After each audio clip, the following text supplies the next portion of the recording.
So welcome to another video here in the studio tonight. It's Monday night. Thinking through the weekend, and we had the wild turkey extravaganza, and I wanted to thank all of you that came out and showed up and visited with me, and we got to talk about hunting and fishing and being in the outdoors, and I sold a few copies of my book, Wild Treasures of an Outdoorsman. And I was just thrilled with the turnout. I sold more books on that Saturday than I ever have at any other time in my book selling career. So I'm so thankful for all of you that showed up. For those of you that don't know, my name is Peter Updike, and I've dedicated this YouTube channel to Wild Treasures of an Outdoorsman, a book that I wrote. And I peddle those books here and there, wherever I can get a little venue. And I announced it on the YouTube video, and so many of you responded and came out and bought a copy of my book. The only thing I can say is thank you, and I hope you still like me after you get through reading it, okay? So again, it was a great success. I enjoy doing it, and we'll do it again next year. So if you missed it this year, I'll make an effort to be there again next year. Now, I missed last year because of concerns over the COVID. And of course, I was a little concerned over this year, but we did real good. Everybody kept their distance, and we had a good time. So if you're a little nervous about it, I think it's probably a good venue to go to if you are nervous about the COVID virus. It's an open air, doors are open, it's cool inside, and the breeze is blowing through. Not a few people. It's a good crowd, but no one really too close. It wasn't too cramped. It was very enjoyable, and I enjoyed it. All right, so today's video, spring gobbler season is coming up. Before we talk about turkey hunting, we're going to do a gun video. One of the visitors there to the extravaganza was asking me about shotguns, so we're going to do a shotgun video. I'm probably going to do a turkey video or a series of turkey videos every spring gobbler season. I don't know how I can escape it. I want to talk about turkey hunting. I want to talk about shotguns. I want to talk about shotgun shells. I want to talk about where we're going to hunt and our approach. Okay, I want to think these things through. I want to prepare. What else have I got to do? I can't wait to go turkey hunting, so I might as well get ready to go turkey hunting. We're going to shoot our shotguns. We're going to sight them in. We're going to pattern our guns, and we're going to choose ammunition, and we're going to do all of those things. So tune in, and I'm going to take you through it step by step. This is a shotgun that I inherited from my father-in-law. It's a double barrel made by Hunter Arms. Now, I've always said that if you have a shotgun to go turkey hunting with and it's all you've got, well, that's the gun you should take. This is the exception to that rule. This shotgun has a Damascus barrel. What's that mean? Damascus barrel, Damascus steel is layered material. It's layered steel, and they wrapped it, okay, and welded it.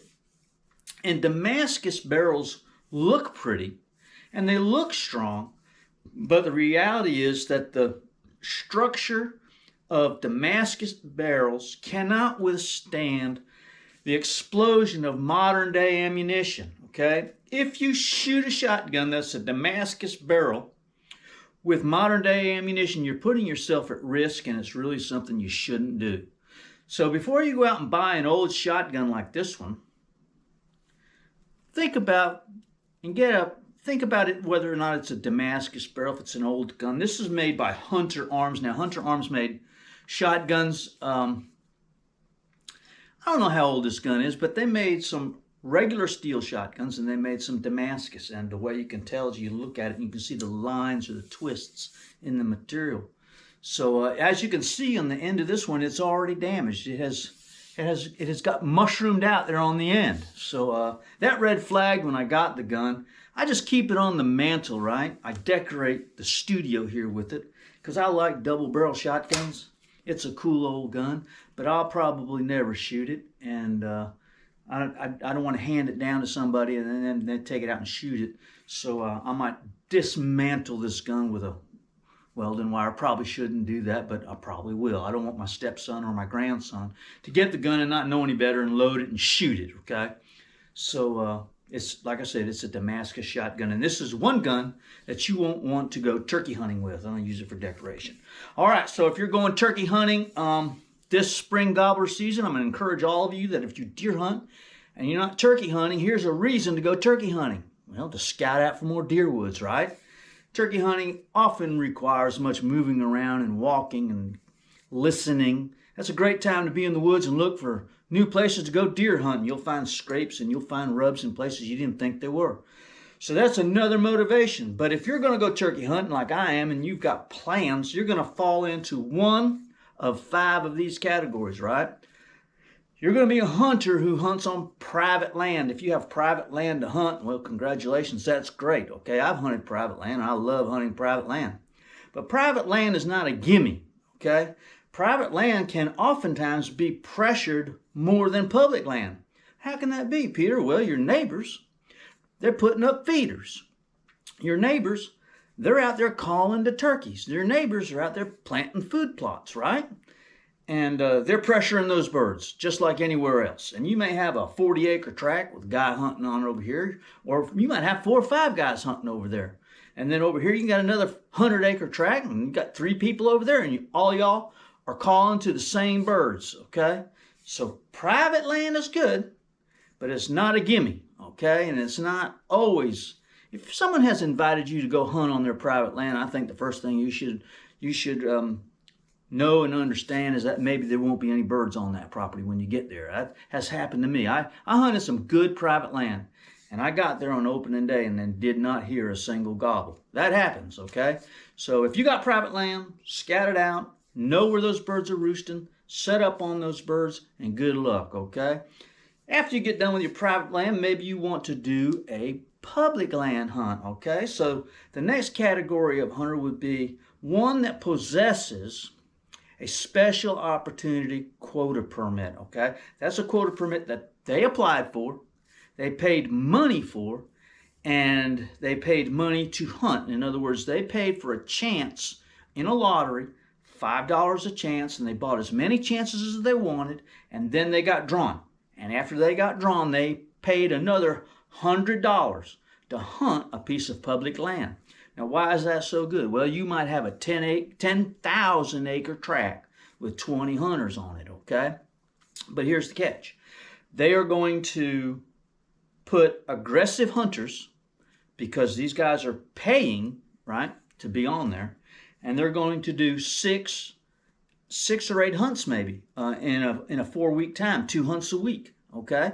And they're selling hunts to those hunters and packing in a lot of people, and a lot of those guys, they hunt the 4 days and then that's it, they're done. Some of them get it at the end, some of them get it at the beginning. Now, if you got a special opportunity hunt quota permit, you're in a good situation to kill a bird. You'll need to scout, you'll need to get there early. You really don't have to worry about competition from other hunters. If you run into another hunter, there's plenty of room for you to scout out a new spot and go call to a bird, okay? So good luck if you're one of those hunters that has a special opportunity hunt quota permit. Now, the next quota permit would be like a 3-day quota permit that you don't pay for. Now, the special opportunity hunt, if you get 1 hunt, sometimes it's 4 hunts or 4 days in a row. Sometimes it's 3 days, depending on the management area. The problem is you got those 3 days to hunt and then you're done, okay? There's no follow-up hunting. Also, with the 3-day quota permit, if you applied for a quota permit to hunt in any of the smaller wildlife management areas, say like Half Moon or Flying Eagle or Potts, you've got a check station, right, that you have to go through and go to the attendant at that check station and tell them who you are, and they check off your name, right? So you're going to be interacting with other hunters before the hunt even begins, because they're going to be there at the check station. You're going to have to go through and drive and find your spot. That has never really appealed to me, but I've endured it, okay? I will do it. I don't necessarily like doing it, but I'll do it. But it requires more effort on the part of the hunter, okay, to find spots that maybe nobody else is using. It's going to be difficult. You can pull up there and what do you see in your parking spot? Another vehicle. That might be the only spot that you scouted out, and there might be 2 vehicles there or 3 vehicles there. You've got to get there early and get your spot. If you're hunting the third third type of hunt that we're discussing, that is the 3-day quota permit with no follow-up hunt. Okay? You hunt your 3 days and you're done. There's no more hunts for you unless, of course, you've got a quota permit for the next hunt. There might be 2 hunts on that management area, and some guys, their spouses draw, and then they draw, and they go as a guest, and that sort of thing, and maybe they get to hunt it twice, but not very often. Guys that know how to apply that way get follow-up hunts, but again, it's still only 3 days. All right, so that's the third type. Now, the fourth type is my favorite. Okay, and I'm gonna explain to you why I think this turkey hunt is the best. It's the 9-day quota permit. Okay, I want a 9-day quota permit because it allows me to skip out on opening day. Sometimes I like to skip out on opening day just because of the pressure and the people and the atmosphere that I don't really appreciate. Let's talk about follow-up hunt. Okay, 9-day quota permit allows you to follow up because the management area is open after that 9 days is over. Example would be Richlawn, okay, or the Green Swamp. All right, now Green Swamp has a daily use. Never gone. When I wasn't able to get in, you go through a little check station. They just check you off and say, okay, have a good time, and you go in, okay? I've never been turned away, all right? But Richlawn and Green Swamp combined is over 100,000 acres, right? And man, there's some turkeys in there. You're going to have to work for them. You're going to have to put in the miles. But after my 9-day quota permit, all right, when my 9 days is up, if I found a spot and I heard a bird in the distance, my quota permit is up. I don't have to go home. I can go back and I can hunt there the rest of the season. That to me is the best scenario. For years, I've been hunting up in Ocala, and I've killed some nice birds in Ocala, and I love Ocala. I wish I could hunt Ocala every spring gobbler season, but the problem is sometimes I would get drawn on the 2nd week, sometimes I'd get drawn on the 3rd week, and it would cut down on my spring turkey hunting because I'd have to sit out the first 9 days or do the next hunt that we're going to talk about. But doing the Ocala hunt on the opening weekend, or opening weekend is always a week later. All right, for some reason Ocala runs behind for some reason. I really hadn't checked the dates, but it seems to me like the first hunt runs a week behind from when the season opens, and then there's 4 hunts. And I like hunting Ocala, but I've kind of burned myself out of it, and I'm ready to move on. So I picked Richlawn because I also want to deer hunt Richlawn. I also want to deer hunt the Green Swamp so I can look and do some deer scouting while I'm turkey hunting, okay? So that's the 4th hunt, is the 9-day quota permit with the follow-up. Now, the last and final one is also one that I've participated in, and a lot of people go and ignore these hunts. And they are the open hunts that require no quota permit. They're open the whole season, and you can come and go as you please, okay? You can find a spot where nobody's parked, look on a map and find an area that you can access, okay?